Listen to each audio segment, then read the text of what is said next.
गेल्या काही दिवसांपासून निसर्गरम्य आणि शांत मानल्या जाणाऱ्या बदलापूर शहरात चोरी, घरफोडी आणि चेन स्नॅचिंगच्या घटनांमध्ये लक्षणीय वाढ झाली आहे. गुन्हेगारांच्या वाढत्या धाडसामुळे नागरिकांमध्ये भीतीचे वातावरण निर्माण झाले असून या पार्श्वभूमीवर शहरातील लोकप्रतिनिधींनी आता पोलीस प्रशासनाकडे थेट हस्तक्षेपाची मागणी केली आहे. शहरातील कायदा व सुव्यवस्था पूर्ववत करण्यासाठी कुळगाव बदलापूर नगर परिषदेच्या नगराध्यक्षा रुचिता राजेंद्र घोरपडे आणि नगरसेविका हर्षदा सोळसे यांनी बदलापूरचे वरिष्ठ पोलीस निरीक्षक मा नितीन पाटील यांची भेट घेतली. या भेटीदरम्यान शहरात वाढत असलेल्या गुन्हेगारी घटनांचा सविस्तर आढावा घेत पोलिसांना लेखी निवेदन सादर करण्यात आले.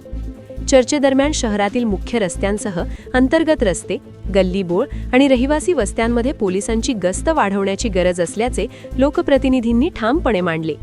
सध्या गुन्हेगारांचा वावर या भागात वाढत असल्याने विशेषतः रात्रीच्या वेळी पोलिसांची उपस्थिती अधिक दिसून यावी अशी मागणी करण्यात आली.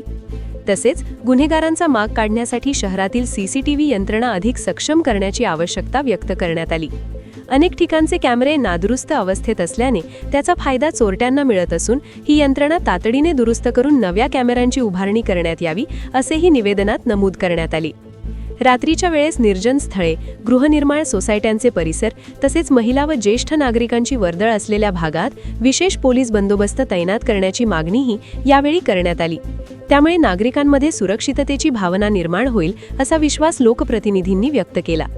यावेळी नगराध्यक्षा रुचिता घोरपडे यांनी स्पष्ट शब्दांत सांगितले की नागरिकांची सुरक्षितता ही आमची प्रथम जबाबदारी असून शहरात भीतीचे वातावरण राहू नये यासाठी आम्ही पोलीस प्रशासनाच्या सतत संपर्कात आहोत.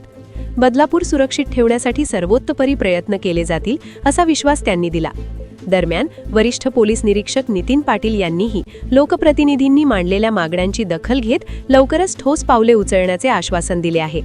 तसेच नागरिकांनीही आपल्या परिसरात कोणतीही संशयास्पद हालचाल किंवा अनोळखी व्यक्ती आढळल्यास त्वरित पोलिसांशी संपर्क साधावा असे आवाहन पोलीस प्रशासनाकडून करण्यात आले आहे.